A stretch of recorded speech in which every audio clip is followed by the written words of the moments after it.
Generally, I have seen that in Indian schools, primary students have very poor reading, especially English reading. Why is this? Because they don't have environment and practice.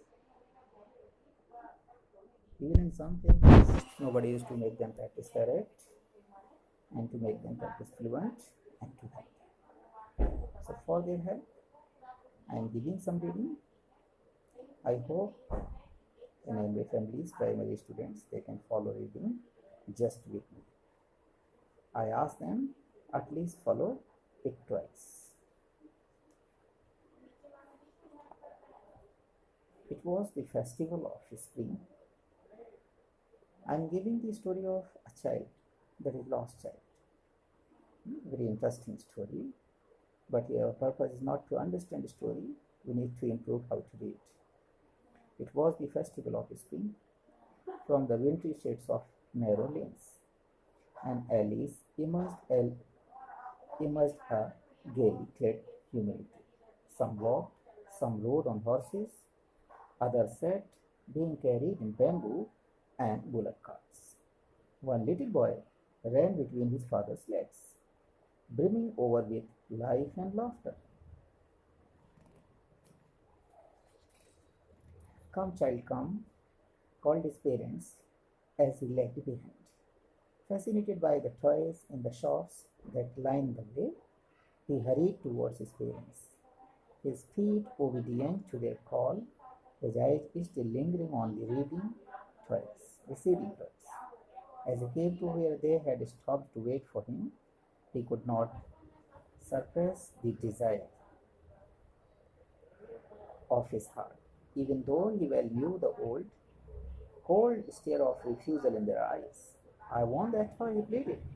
His father looked at him red-eyed. It is familiar, tyrant's way. His mother, melted by the free spirit of the day, was tender and giving him her finger to hold, said, look, child, what is before you?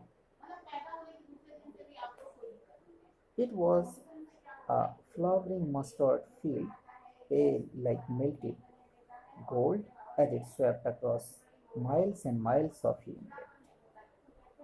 A group of dragonflies were bustling about on their gaudy purple wings, intercepting the flight of a long black bee or butterfly in search of sweetness from the flowers.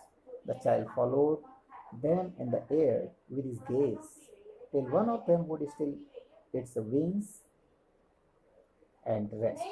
And he would try to catch it, but would go flapping up into air.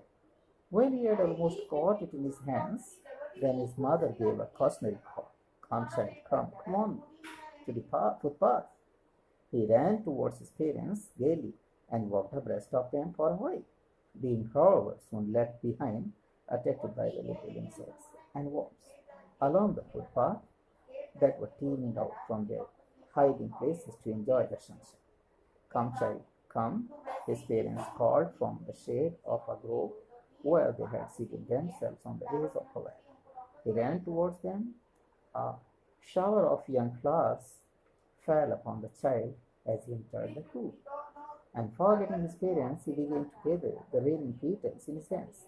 But lo, he heard the cooing of doves and ran towards his parents, shouting, the dove, the dove. The raining petals dropped from his forgotten hands. Come, child, come. They called to the child who had now gone running in wild capers round to the banyan tree, and gathering him up they took the narrow, winding footpath which led to the fair through the mustard fields.